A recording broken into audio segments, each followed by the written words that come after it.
வணக்கம். இன்னைக்கு உங்களுக்காக கதை சொல்ல வந்திருப்பது வியல் உங்கள் சகி. இன்னைக்கு நம்ம பார்க்க போற கதையின் பெயர் அண்ணி. கதைக்குள்ள போலாமா? ஏண்டி பாவனா, இந்த துணியெல்லாம் கொண்டு போய் மாடியில காய போடக்கூடாது? பொம்பளை பொண்ணு, வெள்ளிக்கிழமை அதுமா இன்னும் படுத்துட்டு இருக்கா பாரு என்று தேவகியின் குரலை கேட்டு காய்கறிகளை வாங்கி கொண்டு உள்ளே வந்த ராணி, ஏன் அத்தை, எதுக்கு இப்ப அவளை எழுப்பிட்டு இருக்கீங்க? துணிதானே, நான் காய போட்டுட்டு வரேன். அவளுக்கு ராத்திரி தலைவலின்னு சொல்லிட்டு இருந்தா, கொஞ்ச நேரம் தூங்கட்டும் விடுங்க என்று கூறிக்கொண்டு கிச்சனுக்குள் சென்றாள். ஆமா, நீ தான் அவளுக்கு ரொம்ப இடம் கொடுக்கற. உன்னாலதான் அவன் கெட்டு போறா. அவளை ஒரு வேலையும் செய்ய விடாம எல்லாம் நீயே இழுத்து போட்டு பண்ணிட்டு இருக்கிறம்மா. நீ வந்ததுல இருந்துதான் அவளுக்கும் செல்லம் அதிகமாயிடுச்சு என்று தேவகி புலம்பிக் கொண்டிருக்க, என்னம்மா உங்க பிரச்சனை என்று கேட்டுக்கொண்டே வந்து சோஃபாவில் அமர்ந்த பாவனா, அண்ணி எனக்கு சூடா ஒரு கப் காஃபி என்று உள்ளே எட்டி பார்த்தாள். பல்ல தேய்க்கிறதுலாம் ஒன்னும் இல்லையா என்று கேட்டுக்கொண்டு தருண் ஆபீஸருக்கு கிளம்பி வெளியே வந்தான். அண்ணா, எனக்கே உடம்பு டயர்டா இருக்கு, நீ வேற. ஆமா, நைட்டெல்லாம் அந்த செல்லை வச்சு நோண்டிட்டு தூங்காம இருந்தா ஏன் தலைவலி வராது? ஆமா, அதெல்லாம் ஒன்னும் இல்லை என்று பாவனா தேவகியை முறைக்க, ஆமா அத்தை, நான் தான் பார்த்தனே, அவ செல்லெல்லாம் பார்க்கல என்று கூறிக்கொண்டே லஞ்ச் பேக்கை கொண்டு வந்து தருணிடம் கொடுத்தாள் ராணி. அம்மா, நீங்க அவளை திட்டி ஒரு பிரயோஜனமா இல்ல. எல்லாம் இதோ உங்க மருமகளால தான். முதல்ல இவளை கண்டிச்சு வையுங்க. அவளை ஒரேடியா தான் கொஞ்சிட்டு இருக்கிறா என்று கூறிக்கொண்டு லஞ்ச் பேக்கை ராணியிடம் இருந்து வாங்கி கொண்டு புறப்பட்டான். எங்க அண்ணியை யாராவது ஏதாவது சொன்னீங்க, அவ்வளவுதான் பாத்துக்கோங்க. அவங்க எனக்கு அண்ணி இல்ல, ஃப்ரெண்டு. என்ன நான் சொல்றது என்று ராணியின் தோள்களை கட்டி கொண்டாள் பாவனா. ஆமா, நல்ல அண்ணி, நல்ல நாத்தனாரு. அம்மா, நான் வரமா, எனக்கு ஆபீஸுக்கு டைம் ஆகுது என்று தருண் வெளியே செல்ல கடகடவென அவனிடம் ஓடிய பாவனா, அண்ணா ஒரு 500 ரூபாய் வேணும் என்று தயங்கினாள். ஏன், என்னது 500 ரூபாவா? அண்ணா, இன்னைக்கு நானும் அண்ணியும் படத்துக்கு போலான்னு இருக்கோம், அதுக்குதான். ஏய், நானே தீபாவளி வருது, அதுக்கு துணி எல்லாம் எடுக்க செய்யன்னு நிறைய செலவு இருக்கேன்னு யோசிச்சுட்டு இருக்கிறேன். இப்ப எதுக்கு தண்டத்துக்கு சினிமாக்கெல்லாம் போய்கிட்டு? அண்ணா, புது படம் ரிலீஸ் ஆயிருக்கு. இதோ பாரு, கொஞ்ச நாள் போனா அதை டிவிலே போட்டுடுவாங்க, அப்ப பாத்துக்கோங்க. நானும் மாசம் அண்ணா பட்ஜெட் போட்டு இடிச்சு பிடிச்சு குடும்பத்தை நடத்திட்டு இருக்கிறேன். நீ வேற. அண்ணா, எப்ப பாரு பணம் கேட்டா அதுக்கு செலவாகுது இதுக்கு செலவாகுதுன்னு ஏதாவது ஒண்ணு சொல்லு. எவ்வளவு சம்பளம் வாங்குற?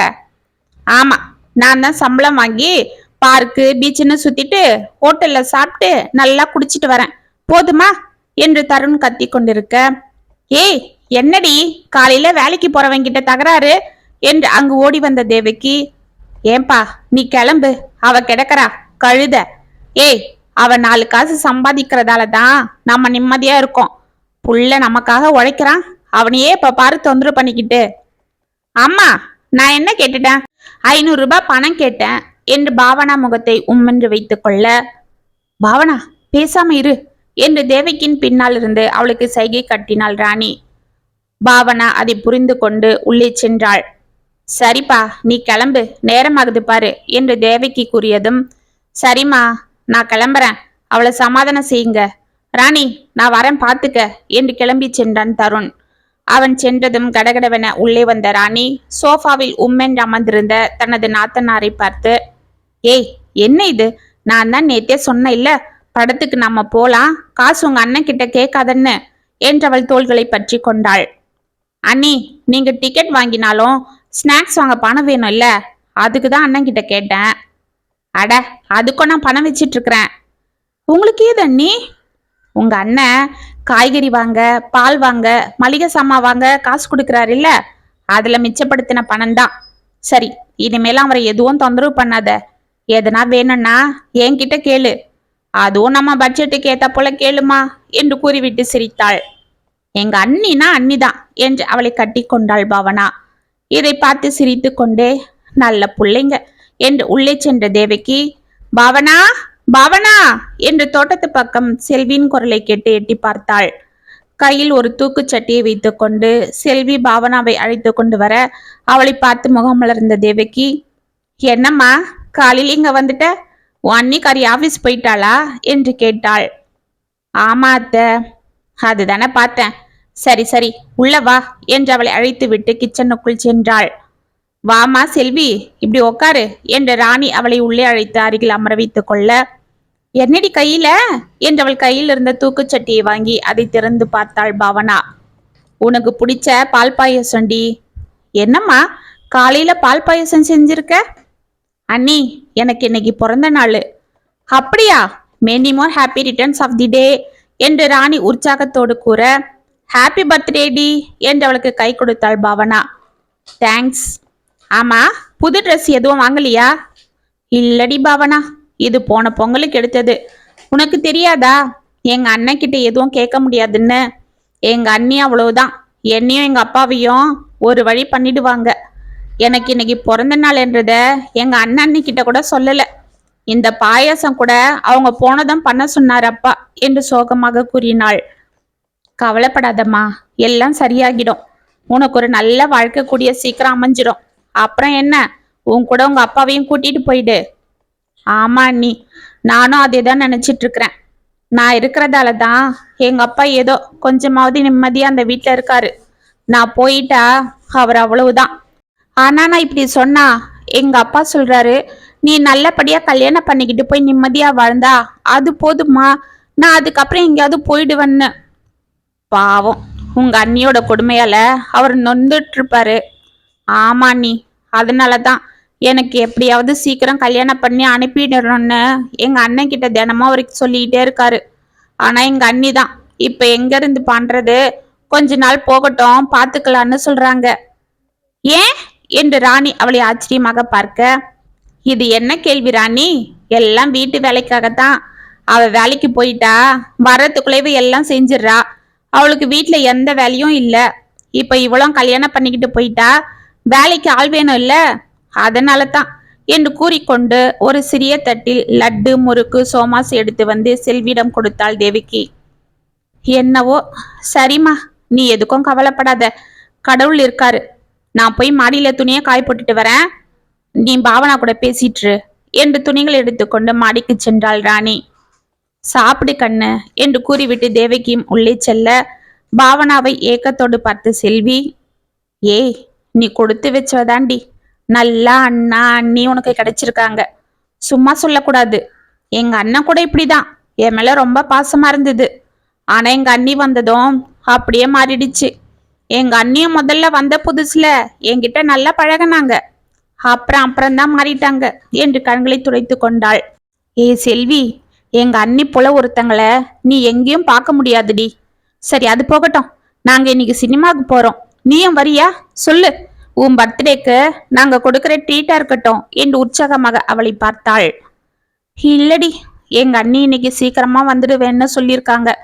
நான் எங்கேயும் வரல, நீ போயிட்டு வா. ஆமா, யார் யார் போறீங்க? நானும் எங்க அண்ணியும் தான். அப்படியா, சரி போயிட்டு வாங்க.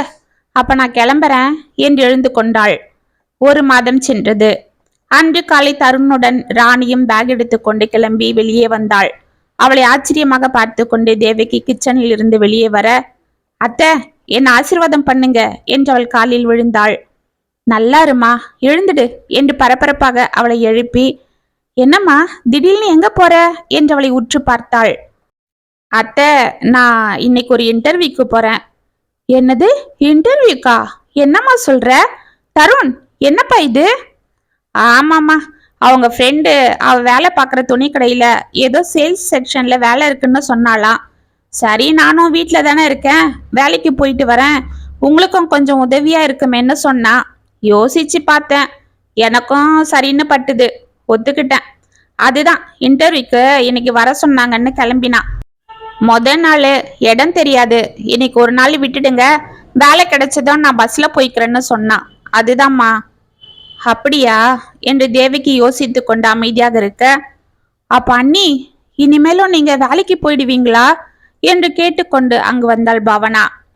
ஆமாம் பாவனா, எப்ப பாரு எங்கேயாவது வெளியில போகணும், எதனா நமக்கு வாங்கணும்னா கூட உங்க அண்ணன் கிட்டே கேட்டு திட்டு வாங்க வேண்டி கிடக்கு. நான் வேலைக்கு போயிட்டேன்னு வெயி, அப்புறம் நமக்கு ஃப்ரீ தான், நாம இஷ்டத்துக்கு செலவு பண்ணிக்கலாம் இல்ல அண்ணி? இருந்தாலும் நீங்க வீட்டுல இருந்தா ஜாலியா இருக்கும். நாம ஒன்னா உக்காந்து அரட்டை அடிப்போம், கதை பேசுவோம், டிவி பார்ப்போம், எங்கேயாவது வெளியில போவோம். இனிமே அந்த அம்மா கூட போர் அடிக்கும் என்று சலித்து கொண்டாள். ஏய், பேசாம ரெடி. குடும்பத்தை பாக்குறவங்க அவங்களுக்கு எல்லாம் தெரியும். சரிம்மா, பத்திரமா போயிட்டு வா. சரிம்மா என்று தருண் புறப்பட அவனுடன் ராணியும் சென்றாள். மறுநாள் காலை ராணி அவசரமாக பேகை எடுத்துக்கொண்டு வேலைக்கு கிளம்பி வெளியே வந்தாள். அத்தை, நான் சாம்பார் பொரியல் எல்லாம் செஞ்சிட்டேன். காலையில இட்லியும் ஊத்தி சட்னி அரைச்சிட்டேன். சாதம் மட்டும் கட்டி எடுத்துக்கிட்டு போக எங்க 2 பேருக்கு மட்டும் வடிச்சேன். நீங்க 2 பேரும் மதியமா சூடா குக்கர்ல வச்சுக்கோங்க. அப்புறம் மிஷின்ல துணி போட்டிருக்கேன். சாமான்லாம் நான் சாயங்காலம் வந்து தேய்ச்சிடுறேன். சரி அத்தை, நான் கிளம்புறேன். என்னங்க, டிஃபன் சாப்பிட்டு கிளம்புங்க, நான் வரேன். பஸ்ஸுக்கு லேட் ஆகிடும் என்று பரபரப்பாக சென்று விட்டாள். அவளை வழி அனுப்பிவிட்டு உள்ளே வந்த தேவகி தருணிற்கு டிஃபன் பரிமாற அவனும் சாப்பிட்டு விட்டு கிளம்பினான்.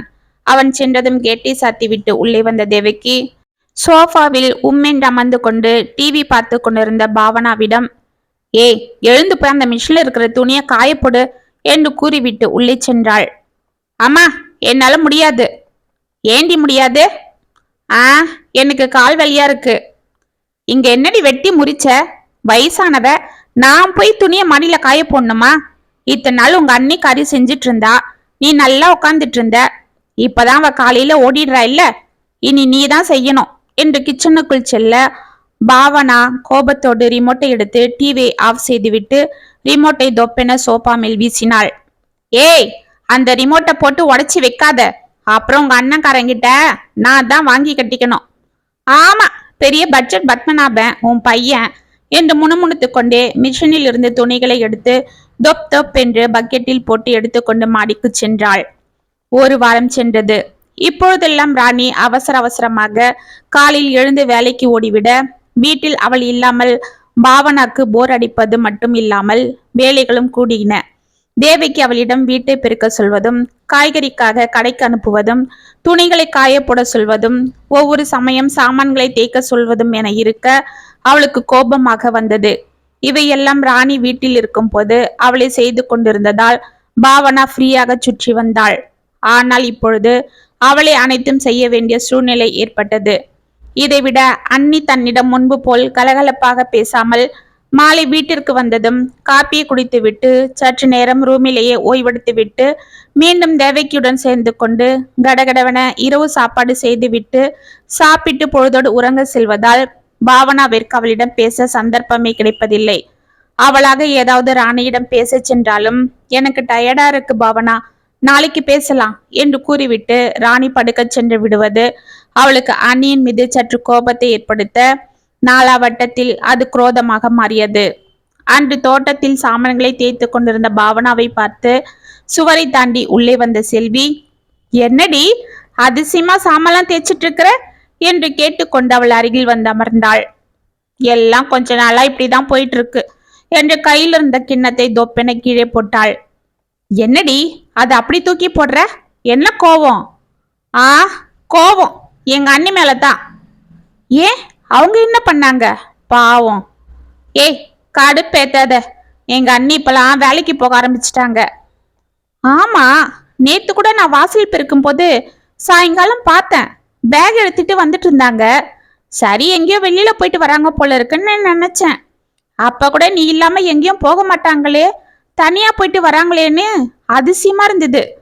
உன்கிட்ட அப்பவே கேட்கணும்னு இருந்தேன். அப்ப அவங்க வேலைக்கு தான் போறாங்களா? ஆமாண்டினா, நானே கடுப்புல இருக்கேன். ஏண்டி? பின்ன எங்க அண்ணி வேலைக்கு போனதுல இருந்து இந்த வேலையெல்லாம் என் தலையில தான் விடியுது.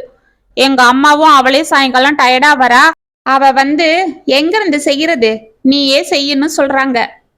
ஆரம்பம் ஆயிடுச்சா என்று செல்வி கூறியதும், என்னடி சொல்ற என்று அதிர்ந்து அவளை பார்த்தாள் பாவனா. ஆமா, முதல்ல அப்படிதான் ஆரம்பிப்பாங்க.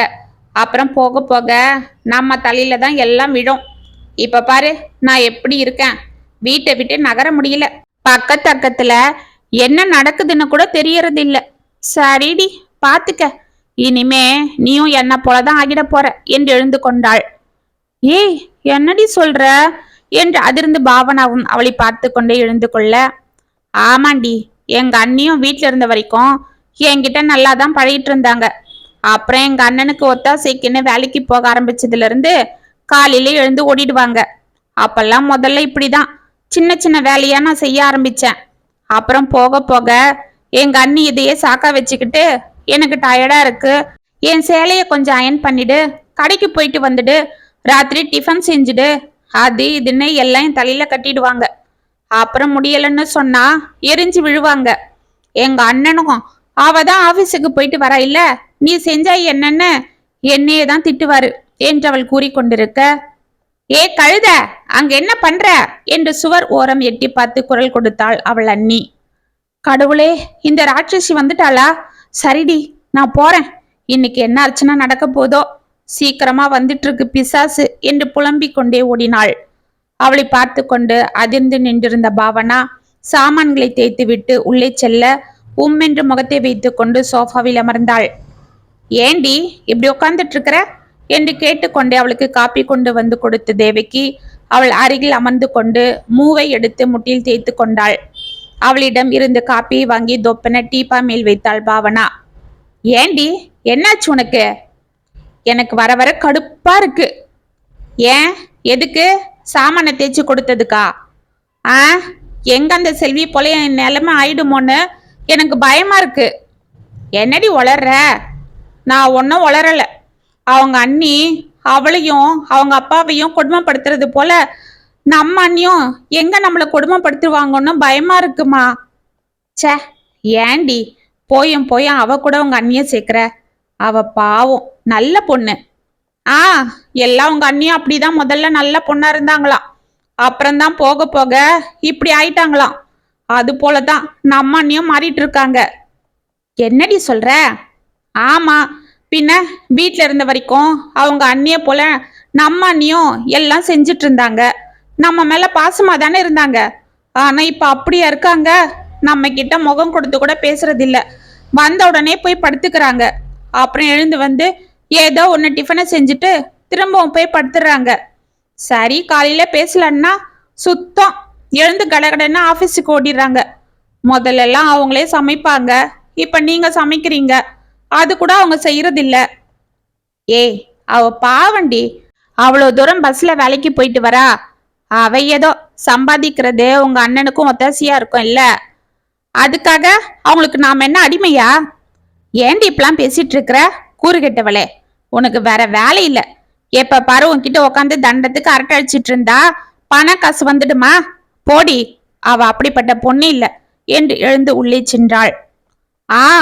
இப்ப என்ன தெரிய போகுது, படும்போது தெரியும் பாருங்க என்றவள் மனதிற்குள் கருவி கொண்டிருக்க, என்ன பாவனா, காப்பி சாப்பிடலையா என்று கேட்டுக்கொண்டு அழுத்து போய் ஆபீஸ்ல இருந்து வந்து சோஃபாவில் அமர்ந்தாள் ராணி. சாப்பிட்றேன் என்று டீப்பா மேல் இருந்த காப்பியை கையில் எடுத்து கொண்டாள். என்னம்மா, வந்துட்டியா? என்ன இப்படி இருக்க என்று கேட்டுக்கொண்டு காப்பியுடன் உள்ளிருந்து வந்தாள் தேவகி. அத்தை, பஸ்ல இன்னைக்கு ஒரே கூட்டம், மத்தியானத்திலிருந்து வயிற்று வலி வேற, நான் கொஞ்ச நேரம் படுத்துக்கவா என்று சோர்வாக தனது மாமியாரை பார்த்தாள். படுத்துக்கம்மா, இப்ப என்ன, நைட்டு டிஃபன் தானே, நான் செஞ்சிடறேன் என்று தேவகி கூற பாவனாவிற்கு முகம் சுருங்கியது. பாவனா, நாளைக்கு எங்க கடைக்கு ஏதோ விளம்பரத்துக்காக ஷூட்டிங் எடுக்க வராங்க, அதனால என் புடவைய கொஞ்சம் அயன் பண்ணி வச்சிடுறியா? எனக்கு முடியல, இல்லைன்னா நானே செஞ்சிடுவேன் என்று பாவனாவை பார்த்தாள். பாவனா அமைதியாக இருக்க, அவ செஞ்சிடுவா, நீ போய் படுத்துக்கம்மா என்று தேவகி கூறியதும் ராணி எழுந்து அமைதியாக உள்ளே சென்றாள். பாத்தியா, நான் சொன்ன கேட்டியா? பாரு, செல்வி சொன்னது போலவே நடக்குது. என்னடி நடக்குது? பேசாம இரு, உங்க அண்ணன்கார வர நேரமாச்சு, அவன் காதுல விழுந்தா அப்புறம் எதனா தப்பெடுத்துக்கிட்டு அவகிட்ட சண்டைக்கு போவான். போகட்டுமே. அம்மா, நீ நினைச்சிட்டு இருக்கிற அண்ணன் நமக்காக அண்ணிக்கிட்ட சண்டைக்கு போகன்னு, ஆனா அதெல்லாம் இல்ல, அது நம்மளையேதான் திட்டம் பார்த்துக்க என்று அவள் கூறிக்கொண்டிருக்க, என்ன பாவனா, என்ன அம்மா கூட சண்டை என்று கேட்டுக்கொண்டு உள்ளே வந்தான் தருண். அது ஒன்னும் இல்லடா என்று தேவகி மழுப்ப, அம்மா நீ பேசாம இரு.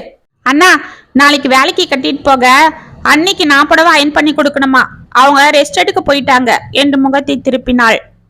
அதனால என்ன, பாவம் அவளுக்கு டயர்டா இருக்கும், வேலைக்கு போறவ, நீ வீட்டுல தானே இருக்க, செஞ்சுதான் கூட, அவ என்ன டெய்லியா கேக்குறா, இது ஒரு பிரச்சனையா? அத போய் பேசிக்கிட்டு என்று கூறிவிட்டு உள்ளே சென்றான். பாத்தியாமா, நான் சொன்னா கேட்டியா? பாரு உன் புள்ளைய என்று தனது தாயை முறைத்தாள். தேவகி அமைதியாக இருந்தாள்.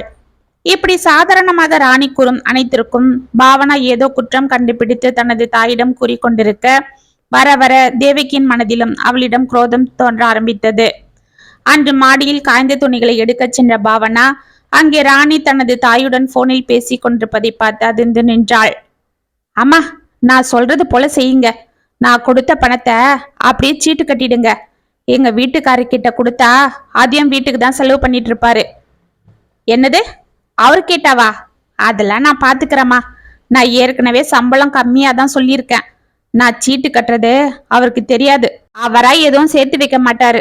கேட்டா திட்டுவாரு. இப்படியே எல்லாத்தையும் வீட்டுக்கே செலவு பார்த்துட்டு இருந்தா எப்பதான் பணத்தை சேர்த்து நகை நட்டுன்னு வாங்குறது? பேசாம நான் சொல்றது போல செய்யுங்க என்று அவள் பேசி கொண்டிருக்க அதை கேட்டு ஆத்திரத்துடன் கடகடவன கீழே சென்ற பாவனா தேவிக்கு பரபரவனை அழைத்து கொண்டு தோட்டத்திற்குள் சென்றாள். ஏண்டி இப்படி என்ன இழுத்துட்டு வர? அம்மா, நான் சொல்லல அண்ணி நமக்காக ஒன்னும் சம்பாதிக்க வேலைக்கு போகலன்னு. இப்ப அது உறுதி ஆயிடுச்சு. என்னடி சொல்ற? புரியற மாதிரியே சொல்ல மாட்டியா நீ? அம்மா, அண்ணி வாங்குற சம்பளத்துல பாதியதான் அண்ணா கிட்ட குடுக்கறாங்க. மீதி அவங்க அம்மா கிட்ட கொடுத்து நகைச்சிட்டு கட்டுறாங்களாம். எதுக்குடி? அவங்களுக்கு சேர்த்துக்கதான். விட்டா அண்ணா நமக்கே எல்லாம் செலவும் செஞ்சிடும் இல்ல, அதுக்குதான். அப்படி என்னடி நாம செலவு வச்சுட போறோம்? இப்படி பொய் சொல்லி நகையே சேர்க்கிறா. நமக்கு தெரிஞ்சா நாம என்ன அவகிட்ட இருந்து புடுங்கிட போறோமா? வீட்டுல நம்ம எல்லா வேலையும் இவளுக்காக செஞ்சிட்டு இருந்தா இவ சம்பாதிச்சு அவ சேர்த்து வச்சுக்கிறாளா? சரி, அதையாவது சொல்லிட்டு செய்யலாம் இல்ல? அவ்வளவா நம்ம அந்நியமா போயிட்டோம்? அந்நியமா இல்ல, கேவலமா போயிட்டோம் என்று முகத்தை சுருக்கினாள் பாவனா. தேவிக்கு அமைதியாக அதிர்ந்து அவளை பார்த்து கொண்டிருந்தாள். ஒரு வாரம் சென்றது. அன்று காலை பாவனாவின் அறைக்கு சென்ற ராணி பெட்ஷீட்டை விலக்கி அவளிடம் பிறந்த நாள் வாழ்த்துக்கள் கூற அவளை பார்த்து முறைத்து கொண்டே எழுந்து கடகடவென வெளியே வந்தாள் பாவனா. ராணி ஒன்றும் புரியாமல் அவள் பின்னால் அமைதியாக வர டீபாய் மேல் கேக்கை கொண்டு வந்து வைத்தான் தருண். என்னடா இதெல்லாம் என்று கேட்டுக்கொண்டு உள்ளிருந்து வந்தாள் தேவிக்கு. அம்மா, இன்னைக்கு பாவனாக்கு பிறந்த நாள் இல்ல? எனக்கு அது ஞாபகம் இல்ல. நம்ம ராணி தான் நேத்து சொன்னா. சரின்னு நாங்க 2 பேரும் நைட்டு போய் கேக்கு வாங்கணும். ராணியும் அவங்க கடையில இருந்தே அவளுக்கு பட்டுப்புடவை எடுத்துட்டு வந்தா என்று தருண் கூறிக்கொண்டிருக்க ராணி சிரித்து கொண்டே இந்தாம்மா என்று உள்ளிருந்து ஒரு பேகை கொண்டு வந்து பாவனாவிடம் கொடுத்தாள். இதுல ஒன்னும் குறைச்சல் இல்ல என்று அதை வாங்கி சோஃபா மீது வீசினாள் பாவனா. தருணும் ராணியும் அதிர்ந்து போக, ஏய் என்ன பாவனா, ஏன் இப்படி பண்ற? அண்ணா, இதோ பாரு, உன் பொண்டாட்டி உள்ளுக்குள்ள என் மேல வெறுப்ப வச்சுக்கிட்டு உன் எதிர்க்க என் மேல பாசம் இருக்கிறது போல நடிக்கிறாங்க. அதுக்கு நீ வேணா ஏமாறலாம், ஆனா நான் நம்ப மாட்டேன் பாத்துக்க. ஏய் என்ன உளர்ற என்று தருண் ஒன்றும் புரியாமல் அவளை பார்க்க, என்னம்மா என்னன்னோ பேசுற? நானும் கொஞ்ச நாளா பாத்துட்டு இருக்கிறேன். நீ என்கிட்ட முன்ன போல இல்ல. அத்தையும் வர வர மாறிட்டாங்க. ஏன் இப்படி பண்றீங்க? நானா உங்ககிட்ட நெருங்கி வந்தாலும் 2 பேரும் விலகியே போறீங்க என்று கண்கள் கலங்கினாள் ராணி. ராணி, நாங்க விலகி போல, நீதான் எங்களை விலக்கி வைக்கிற. அத்தை! ராணி, போது நிறுத்து. நான் கூட முதல்ல இவதான் உன்னை தப்பா நினைச்சிட்டு இருக்கான்னு இவளை திட்டிட்டு இருந்தேன். ஆனா உன்னோட நடவடிக்கைய பார்க்க தான் எனக்கும் உன்னை பத்தி தெரிஞ்சுது. அத்தை, என்னத்த சொல்றீங்க? என்னோட நடவடிக்கையா? அப்படி நான் என்ன பண்ணேன்? ஆஹா, ஒண்ணுமே தெரியாதது போல நடிக்காதீங்க. அந்த செல்வியோட அண்ணிய போல நீங்களும் உங்க செல்விய என்ன அயன் பண்ண சொல்லல? என்னம்மா இது? அந்த ஒரு நாள் எனக்கு முடியலன்னு சொன்னேன். சரி, அது போகட்டும். எப்பவும் என்கிட்ட கலகலப்பா பேசுற நீங்க இப்பெல்லாம் வேலைக்கு போறதுல இருந்து என்கிட்ட பேசுறதே இல்ல. சாயங்காலம் வந்து டயர்டா இருக்குன்னு படுத்துறீங்க. தினமும் உங்களுக்கு என்ன டயர்டு வந்துட போகுது? அங்க ஃபுல்லா ஏசி ரூம்ல வேலை, வீட்லயும் வேலை இல்ல, வர வர எதுவும் செய்யறதும் இல்ல. அப்புறம் என்ன உங்களுக்கு டயர்ட் ஆகிட போகுது? பாவனா, வாய மூடு. அவ ஏசி ரூம்ல ஒன்னும் உக்காந்துகிட்டு வேலை பார்க்கல. காலையில இருந்து சாயங்காலம் வரைக்கும் நின்னுகிட்டே வேலை பாக்குறா. என்னடா சொல்ற? ஆமாம்மா, அவ வேலை பாக்குறது சேல்ஸ் டிபார்ட்மெண்ட். நின்னுகிட்டே தான் வேலை பார்த்தாகணும். இது எனக்கே இப்பதான் சமீப காலமா தெரிஞ்சுது. நான் கூட இவ டிகிரி படிச்சிருக்கா, அதுக்கேத்தாப்போல ஏதோ கணக்கு எழுதுற வேலையா இருக்குன்னு நினைச்சேன். ஆனா இவ சேல்ஸ் டிபார்ட்மெண்ட்ல தான் வேலை பாக்குறா. அப்படி நின்னுகிட்டே நாள் பூரா வேலையை பார்த்துட்டு திரும்பவும் பஸ்ல வேற அவ வரணும். டயர்ட் ஆகாதா சொல்லுங்க. சரிடா, அப்படியே வேலைக்கு போகணும் அவ இப்ப? அதுதான் நானும் கேட்டேன். அதுக்கு அவ சின்ன சின்னதா எதனா செலவுக்கு வேணும்னாலும் உங்களை தொந்தரவு பண்ண வேண்டியதா இருக்கு. நீங்களும் பாவம் தனியா எப்படி சமாளிப்பீங்க? அதுதான் நான் சம்பாதிச்ச உதவியா இருக்குன்னு சொன்னா. சரி, அவ சம்பாதிக்கிறதால எனக்கும் கொஞ்சம் உதவியா தானே இருக்கு. உங்க செலவுக்கு ஆகுமேன்னு பார்த்தேன். ஆ, அப்படி நீ நினைச்சிட்டு இருக்கிற. ஆனா அண்ணி எங்களுக்குன்னு ஒன்னும் செலவு பண்றது இல்ல. எதனா நான் கேட்டா எதுக்கு பாவனை இப்ப வீண் செலவு, காசு அனாவசியமா செலவு பண்ண கூடாதுன்னு எனக்கு ஒன்னும் கொடுக்கறது இல்ல. சரி, இப்ப என்ன அதுக்கு அனாவசியமா செலவு பண்ண வேண்டான்னு சொல்றா? நல்லது தானே. அவ சம்பளத்தை அவளா எடுத்து செலவு பண்ணிக்கிறா. நமக்காக தானே வீட்டுல என்கிட்ட கொடுக்கறா. ஆ, இப்படிதான்டா நாங்களும் பைத்தியக்காரத்தனமா இவளை நம்பிக்கிட்டு இருந்தோம். ஏய், முதல்ல அவளோட உண்மையான சம்பளம் எவ்வளவுன்னு கேளுடா என்று மகனை முறைத்தாள் தேவிக்கு. தருண் ஒன்றும் புரியாமல் ராணியை பார்க்க, அது வந்து வந்து என்று திருத்தவன விழித்தாள் ராணி. ஆ, சொல்லு, உன் சம்பளம் எவ்வளவு? அதுல இவன்கிட்ட எவ்வளவு கொடுக்கற? மிச்சத்தை எங்க பதுக்கி வைக்கிறன்னு சொல்லு. அத்தை, அது வந்து என்ன ராணி என்று தருண் அவளை உற்று பார்த்தான். மாப்பிள, நான் சொல்றேன். ராணி வாங்குற சம்பளத்துல என்கிட்ட பாதிய கொடுத்து அவன் நகைச்சிட்டு கட்டுறது உண்மைதான் என்று கூறிக்கொண்டு உள்ளே வந்தாள் ராணியின் தாய் வள்ளி. பாத்தியாடா, நாங்க சொன்னது உண்மையாயிடுச்சா? சம்மந்தி, அவசரப்படாதீங்க. ராணி சீட்டு கட்டுறது உங்க பொண்ணுக்காக தான் என்று வள்ளி கூறியதும் அனைவரும் அதிர்ந்தனர். என்னது, ஏன் பொண்ணுக்காகவா? ஆமா சம்மந்தி, அவ வாங்குற முழு சம்பளத்தையும் மாப்பிள்ளை கிட்ட சொல்லிட்டா அவர் அதையும் வீட்டுக்கே ஏதோ ஒரு செலவுக்கு எடுத்துப்பாரு. வீட்டுக்குன்னு எவ்வளவு இருந்தாலும் பத்தாதுதான். இப்படியே இருந்தா நம்ம நாளைக்கு நகை நட்டுன்னு பாவனா கல்யாணத்துக்கு ஒன்றும் சேர்க்க முடியாது. இத நான் அத்தை கிட்ட சொன்னாலும் அவங்க அவர்கிட்ட சொல்லிடுவாங்க. அதனால தான் நானே என் சம்பளத்துல பாதி எடுத்து உங்ககிட்ட கொடுக்கறேன். நீங்க அப்பா வேலை செய்யற நகை கடையில சீட்டு போட சொல்லுங்கன்னு சொன்னா. இன்னைக்கு பாவனாக்கு பிறந்த நாள்னு அதுலதான் தோ அவளுக்கு பிடிச்ச ஜிம்மிக்கு எடுத்துட்டு வர சொன்னா. அவங்க அப்பா நேத்து எடுத்துட்டு வந்து கொடுத்தாரு என்று கையில் இருந்த நகை பெட்டியை பாவனாவிடம் கொடுத்தாள்.